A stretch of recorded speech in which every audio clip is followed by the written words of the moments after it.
ನಮಸ್ಕಾರ ಸ್ನೇಹಿತರೆ, history with mystery YouTube ಚಾನೆಲ್ಗೆ ಸ್ವಾಗತ. ಸ್ನೇಹಿತರೆ, ಈ ಕರ್ನಾಟಕ ಮತ್ತೆ ಭಾರತವನ್ನ ಹಲವಾರು ರಾಜಮನೆತನಗಳು ಆಳ್ವಿಕೆ ನಡೆಸಿವೆ. ಒಂದೊಂದು ಸಾಮ್ರಾಜ್ಯಗಳು ಅದರದೇ ಆದಂತಹ ವಿಶೇಷ ಗೌರವಗಳನ್ನ ಪಡ್ಕೊಂಡಿದ್ವು. ಇವತ್ತು ನಾವು ಕರ್ನಾಟಕವನ್ನ ಆಳಿದ ಮುಖ್ಯ ರಾಜಮನೆತನಗಳಲ್ಲಿ ಒಂದಾದ ಹೊಯ್ಸಳ ರಾಜಮನೆತನದ ಬಗ್ಗೆ ತಿಳ್ಕೊಳ್ಳೋಣ. ಅದಕ್ಕೂ ಮುಂಚೆ ಯಾರು ನಮ್ಮ ಚಾನೆಲ್ಗೆ ಸಬ್ಸ್ಕ್ರೈಬ್ ಆಗಿಲ್ವೋ ಈಗಲೇ ಸಬ್ಸ್ಕ್ರೈಬ್ ಆಗಿ, ಯಾಕಂದ್ರೆ ಇದೇ ರೀತಿಯ ಇಂಟ್ರೆಸ್ಟಿಂಗ್ ವಿಷಯಗಳನ್ನ ನೀವಿಲ್ಲಿ ತಿಳ್ಕೊಬಹುದು. ಈ ಹೊಯ್ಸಳರ ಇತಿಹಾಸ ಅಥವಾ ಅಡಿಪಾಯ ಶುರುವಾಗೋದು ಸಳನಿಂದ. ಒಂದು ದಿನ ಈಗ ಅಂಗಡಿ ಅಂತ ಕರೆಸ್ಕೊಳ್ತಿರೋ ಆಗಿನ ಸೊಸೆಯೂರಿನ ಕಾಡಿನಲ್ಲಿದ್ದ ವಾಸಂತಿಕಾ ದೇವಿಯ ದೇವಸ್ಥಾನದಲ್ಲಿ ಸುದತ್ತ ಅನ್ನೋ ಜೈನಗುರು ಇದ್ದಾಗ ಅಲ್ಲಿಗೆ ಒಂದು ಹುಲಿ ಬಂದು ನಿಂತಾಗ ಈ ಸುದತ್ತ ಅಲ್ಲೇ ಇದ್ದ ಸಳ ಅನ್ನೋ ಯುವಕನಿಗೆ ಹೊಯ್ಸಳ ಅಂತ ಹೇಳ್ತಾನೆ. ಇದರ ಅರ್ಥ ಹುಲಿಯನ್ನ ಕೊಲ್ಲು ಸಳ ಅಂತ. ಈ ಪದದಿಂದ ಹೊಯ್ಸಳ ಅನ್ನೋ ಪದ ಹುಡ್ತು. ಹಾಗೆ ಸಳನೆ ಹೊಯ್ಸಳ ಸಾಮ್ರಾಜ್ಯಕ್ಕೆ ಅಡಿಪಾಯವನ್ನ ಹಾಕ್ತಾನೆ. ಹುಲಿಯಿಂದ ಸುದತ್ತ ಗುರುವನ್ನ ರಕ್ಷಣೆ ಮಾಡಿದ್ರಿಂದ ಗುರುಗಳು ಇವನಿಗೆ ಆಶೀರ್ವದಿಸಿ ಸಾಮ್ರಾಜ್ಯ ಸ್ಥಾಪನೆಗೆ ಕಾರಣರಾಗ್ತಾರೆ. ಮೂಲತಃ ಹುಲಿ ಚೋಳರ ಲಾಂಛನ. ಇನ್ನೊಂದು ಅರ್ಥದಲ್ಲಿ ಹುಲಿಯ ಗುರುತಿನ ಚೋಳರನ್ನ ಸೋಲಿಸಿದ ಸಳ ಅನ್ನೋದ್ರಿಂದ ಹೊಯ್ಸಳ ಅನ್ನೋ ಪದ ಹುಡ್ತು ಅಂತ ಕೂಡ ಹೇಳ್ತಾರೆ.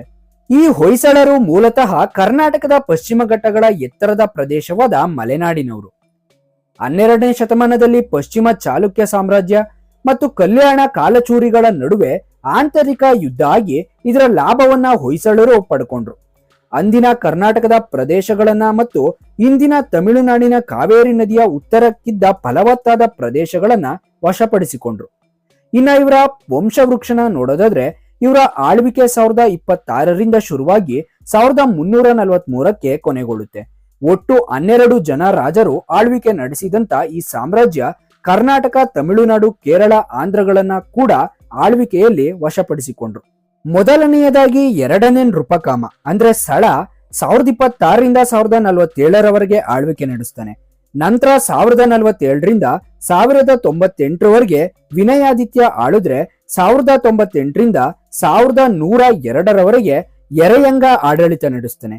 1102ರಿಂದ 1108ರವರೆಗೆ 1ನೇ ವೀರ ಬಲ್ಲಾಳ ಆಳಿದ್ರೆ 1108ರಿಂದ 1152ರವರೆಗೆ ವಿಶ್ವಪ್ರಸಿದ್ಧ ದೊರೆ ವಿಷ್ಣುವರ್ಧನ ಆಳ್ವಿಕೆ ಮಾಡ್ತಾನೆ. 1152ರಿಂದ 1173ರವರೆಗೆ 1ನೇ ನರಸಿಂಹ ಆಳ್ವಿಕೆ ಮಾಡಿದ್ರೆ 1173ರಿಂದ 1220ರವರೆಗೆ 2ನೇ ವೀರ ಬಲ್ಲಾಳ ಆಳ್ತಾನೆ.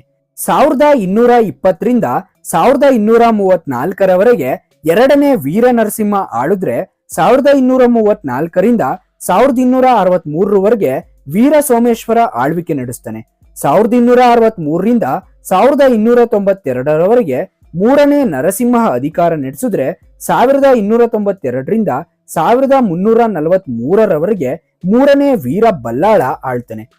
ಕೊನೆಯದಾಗಿ 1343ರಿಂದ 1346ರವರೆಗೆ 4ನೇ ವೀರ ಬಲ್ಲಾಳ ಆಡಳಿತ ನಡೆಸ್ತಾನೆ.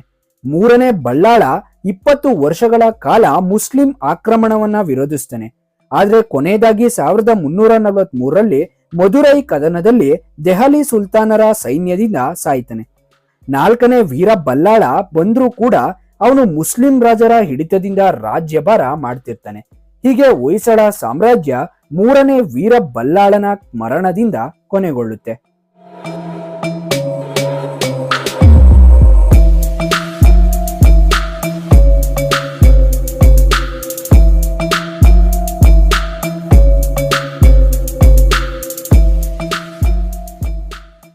ಸ್ನೇಹಿತರೆ, ಹೊಯ್ಸಳ ಸಾಮ್ರಾಜ್ಯದ ಅತ್ಯಂತ ಪ್ರಸಿದ್ಧ ಅರಸು ವಿಷ್ಣುವರ್ಧನ.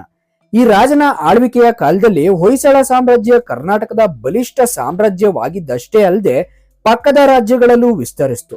ಮೊದಲ ಹೊಯ್ಸಳರ ರಾಜಧಾನಿ ಅಂಗಡಿ, ನಂತರ ಬೇಲೂರು, ತದನಂತರ ದ್ವಾರ ಸಮುದ್ರ ಅಂದ್ರೆ ಈಗಿನ ಹಳೆಬೀಡನ್ನ ರಾಜಧಾನಿಯನ್ನಾಗಿಸಿ ಹೊಯ್ಸಳರು ಆಳ್ವಿಕೆ ಮಾಡ್ತಾರೆ. ವಿಷ್ಣುವರ್ಧನನ ಕಾಲದಲ್ಲೇ ಹೊಯ್ಸಳರ ಶಿಲ್ಪಕಲೆ ಎತ್ತರಕ್ಕೆ ತಲುಪಿತು. ಉದಾಹರಣೆಗೆ ಹಳೆಬೀಡಿನ ಹೊಯ್ಸಳೇಶ್ವರ ದೇವಾಲಯ, ಇದನ್ನ ಕಟ್ಟೋದಿಕ್ಕೆ 86 ವರ್ಷ ಬೇಕಾಯಿತು. ಬೇಲೂರಿನ ಚೆನ್ನಕೇಶವ ದೇವಾಲಯ, ಇದು ಸುಮಾರು 103 ವರ್ಷಗಳ ಪರಿಶ್ರಮದ ಫಲ. ಬೇಲೂರಿನ ಚೆನ್ನಕೇಶವ ದೇವಸ್ಥಾನದಲ್ಲಿ ಮಾತ್ರ ವಿಷ್ಣುವರ್ಧನನ ವಿಗ್ರಹವನ್ನ ನೋಡಬಹುದು. ಹೊಯ್ಸಳರ ಎಲ್ಲಾ ದೇವಾಲಯಗಳಿರೋದು ಕರ್ನಾಟಕ ದ್ರಾವಿಡ ಶೈಲಿಯಲ್ಲಿ. ಹೊಯ್ಸಳರು ಕಟ್ಟೋ ದೇವಾಲಯಗಳು ಹಲವಾರು ವಿಭಿನ್ನತೆಗಳಿಂದ ಕೂಡಿರ್ತವೆ. ಹಾಗೆ ಒಂದೊಂದು ದೇವಸ್ಥಾನಗಳನ್ನ ಒಂದೊಂದು ಹೆಸರುಗಳಿಂದ ಕರೀತಾರೆ.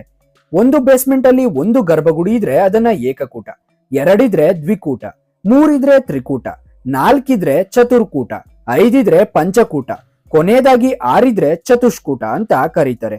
ಉದಾಹರಣೆಗೆ ಹಳೇಬೀಡು, ಬೇಲೂರು, ಸೋಮನಾಥ್ಪುರ, ದೊಡ್ಡಗೊದ್ದವಳ್ಳಿ, ಅರಸೀಕೆರೆ, ಬಸರಾಳು ಹೀಗೆ ಇನ್ನೂ ಹಲವಾರು ಜಾಗಗಳಲ್ಲಿ ಈ ಹೊಯ್ಸಳರ ದೇವಾಲಯಗಳನ್ನ ನಾವು ಕಾಣಬಹುದು. ಹೊಯ್ಸಳರ ಮೂಲ ಲಾಂಛನದ ಚಿಹ್ನೆ ಹುಲಿಯನ್ನ ಕೊಲ್ತಿರೋ ಸಳನ ಚಿತ್ರ.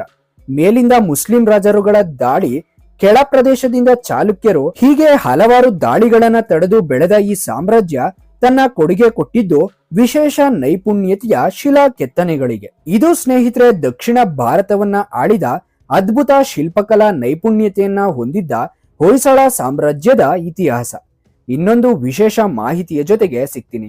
ಅಲ್ಲಿವರೆಗೂ ಕಾಯ್ತಾ ಇರಿ. ಜೈ ಭಾರತ ಮಾತೆ, ಜೈ ಕರ್ನಾಟಕ ಮಾತೆ.